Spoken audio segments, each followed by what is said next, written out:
మనిషి ఒక మీడియేటర్ అంటే ఒక మాధ్యమం. ఒక రూపంలో ఉన్న పదార్థాన్ని ఇంకొక రూపంలో మారుస్తున్నాడు. ఇన్‌ఫాక్ట్ మనిషి ఒక్కడే కాదు, ఈ ప్రపంచంలో ఉన్న ప్రతి ఒక్క జీవి ఒక రూపంలో ఉన్న ఆహార పదార్థాన్ని ఇంకొక రూపంలోకి మారుస్తున్నాయి. మనకేదైతే పనికిరాదు అనుకుంటామో అది మిగతా జీవులకి ఆహారంగా మారుతుంది.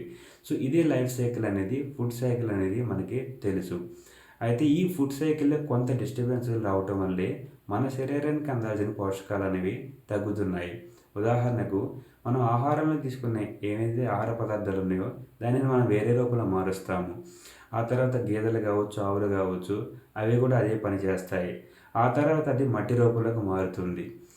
అది ఆ మట్టి రూపంలోకి మారే క్రమంలో ఏమైతే జీవులు పనిచేస్తున్నాయో కష్టపడి, వాటిని రైతులు కావచ్చు, లేదా ఈ అగ్రికల్చర్ ఏమైతే ఉంటాయో కంపెనీసు, వాటి యొక్క తోడ్పాటు ఫలితంగా, లేదంటే వాళ్ళు వాడే కెమికల్ రియాక్షన్స్ ఫలితంగా ఆ జీవులన్నిటిని నశించిపోతున్నాయి.